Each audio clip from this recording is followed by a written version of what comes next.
Hello friends, my name is Amit. Welcome to NBA Quality YouTube channel. So friends, in today's video we are going to see ASTM's standard S388. So, this is the standard for forging. So, you have to do ultrasonic testing of steel forging. This standard has been given for that. So, here we are going to cover each requirement of it in detail. So if it has more than one part, that means 2 or 3 parts, I will make this video as a complete series. So in this we will cover its complete requirement one after the other. And I have taken this standard here. From where can you get a copy of it? So there is a subsection B in ASME code. Right? Different standards of ASTM are given in subsection B, right? So you have to see this section 5 article ASME section 5, it's subsection B, in that you will find this SA 388 standard. So I have seen the latest edition of section 5, 2023. Right? That means that is covered. And I have taken 38 such standards in subsection B, that means I have used this standard in whatever series 1 make. Right? Even if you have an old standard, you can prefer it. You will find the requirements almost the same. So what are the things in it? Right? So first of all, remember that this is for steel forging. This standard is made for steel forging. That means if there is any other forging, that means the material is different. If it is aluminum or nickel or any other forging material, then this standard is not applicable for that. Right? It is for steel forging. But mostly you must have seen that the forging used in the heavy fabrication industry is made of steel in most of the cases. Right? So you have to use this standard at that time. Okay? So we will see in full detail what is its scope. After this, what type of indication is given in it? How is the quality level given? What is the requirement of UT instrument, that is, your machine? After that, what is the requirement of prop? What is the requirement of cup plan? And what is the personal qualification requirement? That is, what kind of requirement is given in your level 2, we will cover this in full detail in this video.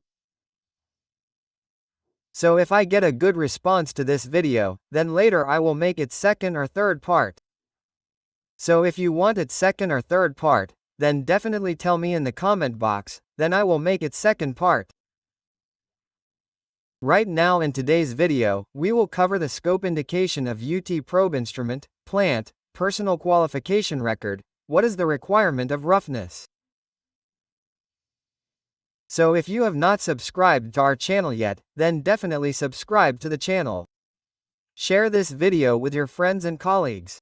Apart from this, you can take membership of the channel by using the join feature. So I have also made many Member X videos, in which mainly you will get the complete syllabus of NT Level 2. Right? And after this I have also made videos of practical NDT. So to get access to these videos. Apart from this, there are videos of code standard interpretation. Right? Just like this is the standard of HTM, similarly we have made videos of other RTUP standards. So to get access to all these videos, you can now use the join feature and support me financially.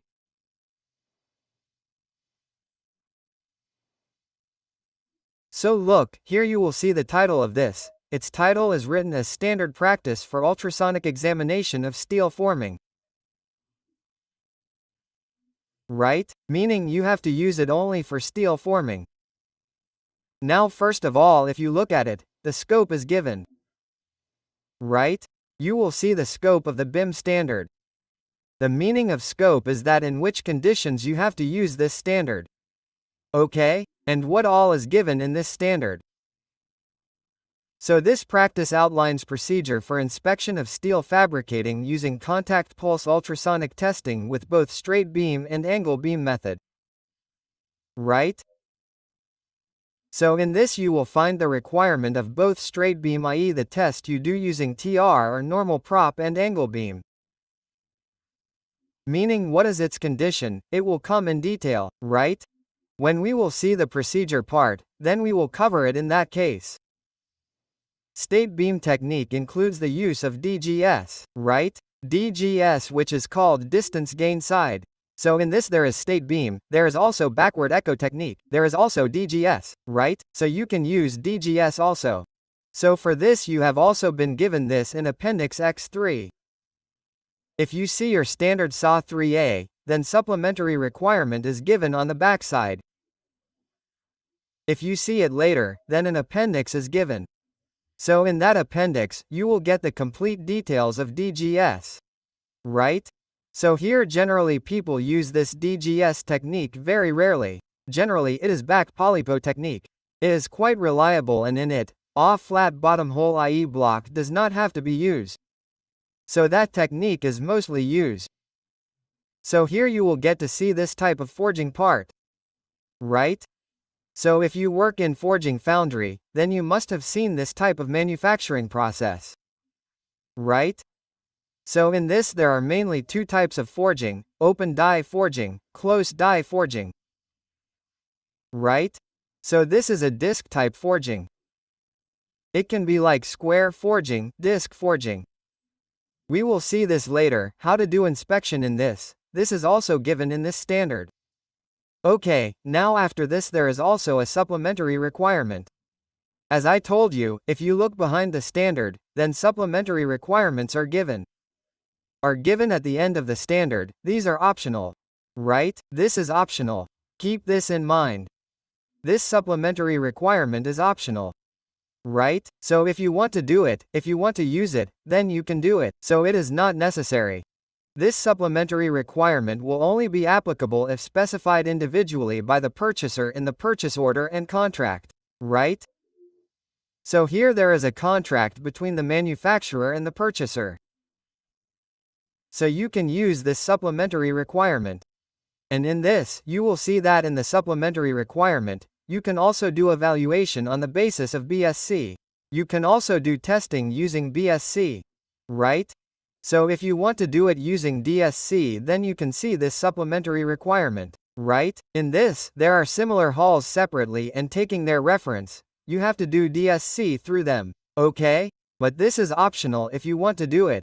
Now the main important thing is terminology in this, right? You have to keep in mind the definitions of different words. This is given in the standard. So, in this, 4 words are given separately. You have to understand their definition. Like, first of all, cluster indication. Second is individual indication. Third is planar indication. And fourth is traveling indication, right? So, how is this? Look. What is called individual cluster indication? So, 5 and more indication 50 mm and smaller cubic volume in the CO. Right? So it is an area of 50 m. Right? So that is what is actually written as a cubic volume. Right? Cubic volume is 3-dimensional. But if you cover from the top, you will get the area. So here we will consider the area. Right? So in the area of 50 mm, suppose you got 5 or more indications. Right? 5 or more indications, 5 or more indications. So in that case it can be called cluster indication. Right? It will be called cluster indication. Any part of the forging, like this type of tube sheet dish type forging. In this you have to do this in the forging. Right now here you are getting any indication in this much area. Right? There are small indications. There are more than 5 such indications. Right? So in this case this indication can be called cluster. Right? When you will count this entire area. Right? You will count this entire area inside. It is more than 50 mm. Right? There should be more than 5 indications. So this will be called cluster indication. The second one is individual indication. What will you call it? Single indication showing decreases in amplitude as the search is moved in any direction from the position of maximum amplitude and which are too small to be considered traveling for planar. Right? So what is called individual or single indication here? So search means you rotate the probe. Right? So you have got some maximum amplitude. Right? After that you rotate the probe left and right side. Right? In that case the amplitude that you get is the traveling indication and planar indication. Right? It does not reach that much. So in that case it will be called individual indication. So for understanding this you have to first understand what is this planar indication. What is traveling indication? Right? So this indication given as traveling and planar, any indication smaller than that will be called your individual indication. Simple. Okay? So look, here the definition of planar indication is this. Indication shall be regarded as continuous over a plan. If they have a major axis exceeding 25 mm and twice the major dimension of the trans whichever is greater and does not exceed. So here first of all you have to note down the major dimension of this probe, that is your right probe, that is the transducer. So suppose you have a probe whose dimension is A 15 mm. Right? The major dimension is 15 mm. So this probe which is your A round probe, right circular, that dimension can be there or the dimension of the angle probe can also be there. You can also take the dimension of the angle probe. Okay, so let's say I take a number 15, right? So I have to double it into 2, right? So this number I got is 30 and the other number is 25. Right? So I have two numbers. One is 30 and the other is 25. I have to consider the number which is greater among them. Right? The one which is greater among them means which one is greater. It is 30. So the indication which has a length more than 30 mm will be counted in planar indication. Right? The one whose major axis is more than 30 mm. Look, the word major axis is written here, right? So the meaning of major axis is that like any indication, its longest dimension is called major axis. Okay, similarly, this same indication can also be like this. So its longer dimension means this dimension has to be considered as major axis. Right? And after that the traveling indication is written. Indication where the leading edge moves a distance equal to 25 mm and more in the metal path as the transitory move across the surface of the pore. Okay? So what will be called traveling indication here? So for that first we have to consider the metal depth. Sometimes the indication can be at different depths. That means the indication is like the cross-section of the part. Let's say it is like this. So the indication can be like this or like this, right? So the depth is different. If you keep the probe here, it will show you 10 mm depth. If you go here, it will show 20 mm. If you go here, it will show 30 mm, right? So it can show different depths here. Right? So you can take it in the criteria of traveling indication. But when to take it? So look at its leading edge, right? That means the maximum dimension, same as I mentioned here, moves distance equal to 25 mm and more. Right? So the same means if your metal depth is more than 25 mm, then you get the depth. Here the depth has to be considered. I am talking about this depth right now. Okay? So here you get the depth of 25 m. You get more than 25 mm or you get 25 mm, okay? So in that case you have to consider this traveling indication. Okay? So both these criteria are given for planar and traveling indication.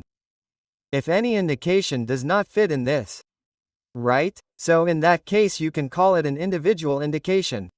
We saw this here, right? This individual indication.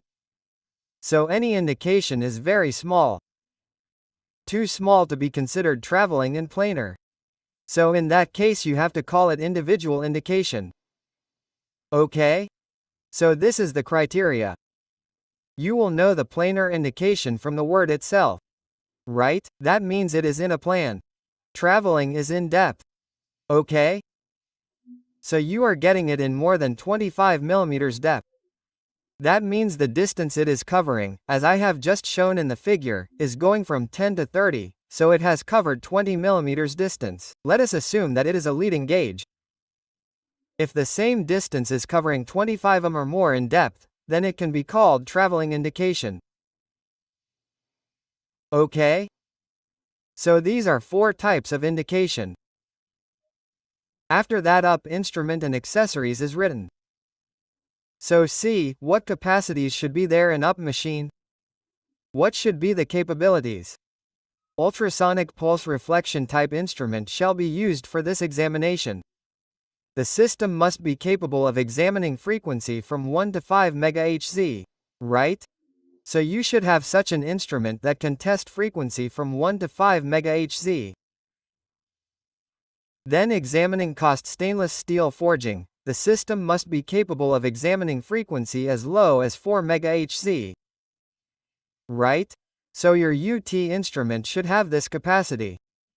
Whenever you do UT of stainless steel folding and static stainless steel folding, you can also take 4 MHz in it. Right? The frequency of the machine should have this capacity. This pulse echo reflection type instrument, right? So you have to use reflection type instrument, not through transmission. Okay? The basic calibration of ultrasonic phase instrument must be conducted at interval not exceeding 12 months, and whenever maintenance affecting the instrument's function is performed. So here is the up instrument. You have to calculate it in 12 months. In 12 months or less. And if there has been any maintenance. Maintenance means that there has been any repair in the machine or any change has happened in the system. Then calibration will have to be done again. Date of the last calibration and the next required calibration date must be displayed on the test equipment. So all these things, you put stickers on the test equipment. Do you know, right? So stickers are put so that you know your calibration date and the new date.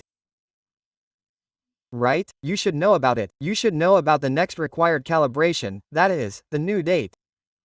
So whenever you see the machine, if there is a sticker on it, then you will know about it, right? So this is the standard. In this requirement, that is, this line is given specifically. Okay? So this must be there. After that, the requirement of the prop is given. So the transducer having maximum active area of 650 m² and dimensions ranging from minimum 13 mm to maximum 30 mm. Right? So now we use a probe. Its dimensions are given in it. For example, 13 mm to 30 mm should be the dimensions of your probe. We are talking about the diameter of the probe. Okay? And if we talk about the active area, then this active area is 650 square millimeters. So, to calculate the active area, you can see this section 5 article 4, in which a formula is given on the first page itself. You can find out the active area by using it. Okay. And secondly, for straight beam it is 13 mm to 30 mm. For angle beam, C, for angle beam scanning transducer having dimensions from 13 mm to 25 mm, right? So the dimension of the transducer should be between 13 to 25 mm. Okay? So this is the requirement. Here the dimension is like straight beam, so your circular probe. Right? So this diameter will be your dimension. In angle beam, here there is length, width. Right? So in this case it is diagonal. Okay? The diagonal formed in this will be the dimension of your probe. Right? In this way, generally this is how it is counted. Okay? Finally, you have to see what is written in your procedure. Other probes may be used for evaluating and pinpointing indication, so you can use other probes as well. For evaluation or pinpoint indication. That means you can use small diameter probes as well. Okay, what is the requirement of the plant? A plant with effective wetting properties such as SE number 20 and 30, motor oil, glycerin, fine oil, water, shell can be used. Right? So, number 20 means Society of Automotive Engineers is its name. Its cupola number is given. That means you can use the number of liquid and the number of coil. Okay? So, these are all different plans. You can use them, there should be effective wetting properties. Isn't it necessary to note that different cups may not be interchangeable and the same cup plant used for calibration must also be used for examination process? So, the plant that you have used during calibration, you have to use the same plant. Okay, in the job also.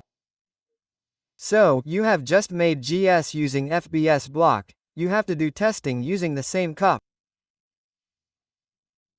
Okay, so keep this in mind. Reference FBH block. FBA means flat bottom hull block. Reference block containing FBH flat bottom hull can be used to calibrate equipment and establish the according level for state beam examination specified by order and contract, right? So here you can take reference by using FBH block.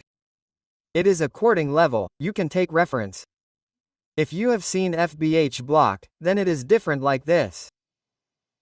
Okay? The diameter can be different. In this way it is called area amplitude block, right? So, you can take reference by using it. You can do DGS etc. Okay? So, whatever is written in your order or procedure contract, you have to use that. If you do this plan, you can also use backhold technique. Personal qualification requirement. So what qualification should you have? Which certification should you have? Personnel conducting ultrasonic examination according to the standard must be qualified and certified following written procedure that complies with recommended practice number SAPC 1. 1988 and later and other national standards acceptable to both purchaser and supplier. Right. So here, to do UT, you must first have your written procedure according to this standard. And your written procedure, this standard of SMTC 1 is very old. Your written practice should be according to any standard of edition 1988 or later. And your personal qualification should be according to that, that means it should be level 2, right? The latest edition that has come is the 2024 edition of SMPC. Before that there was 2020, 2016, 201. Right? So all these qualifications will be accepted, the 2006 one will also be accepted. Meaning that you should have personal qualification as per any edition after 1988. Or you can use another national standard, which means you can use any other standard of your company. You can also use national standards, right? It depends on what kind of procedure you have.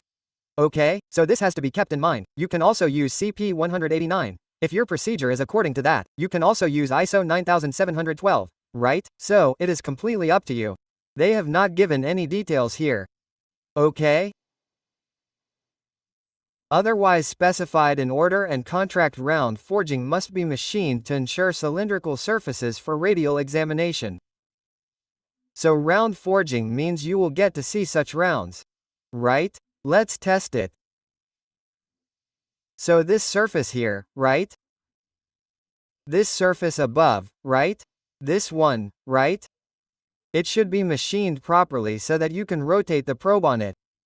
Right? So this is called cylindrical surface. And radial examination is done by placing probe here on top. This is called radial examination.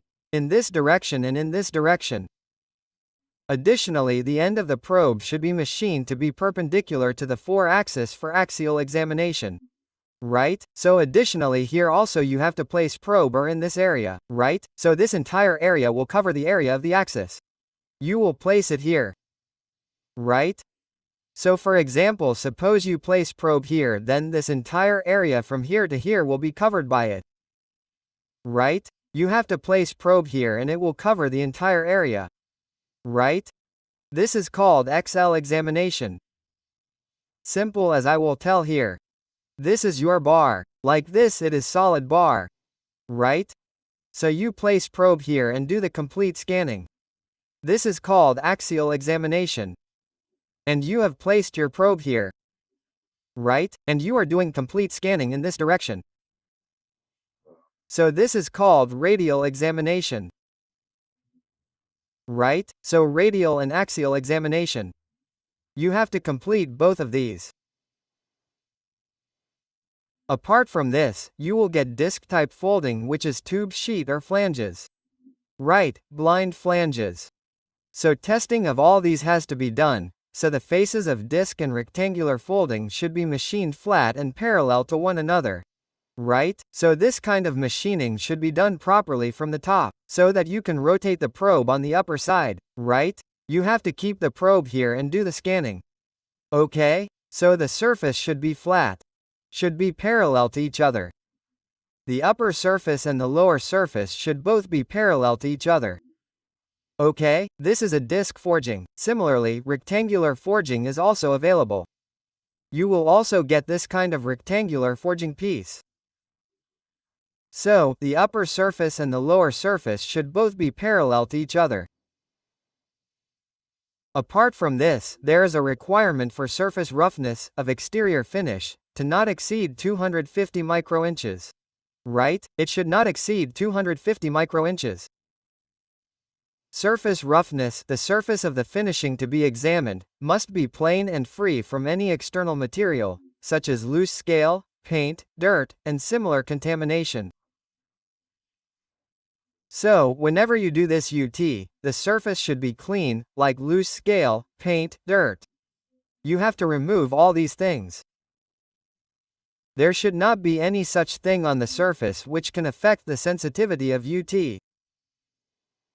Okay, so this requirement is given completely. If you want the next part of this video, then please tell me in the comment box. In the next part, mainly we will cover the procedure, right? How do you actually do UT for this? What is the requirement of calibration? We will see in detail how to keep a record of on-the-job calibration. If this video gets a good response, only then will I make this second video. Okay, I hope you understood this video. If you have any doubt in this, then you can ask me in the comment box. Okay, thank you.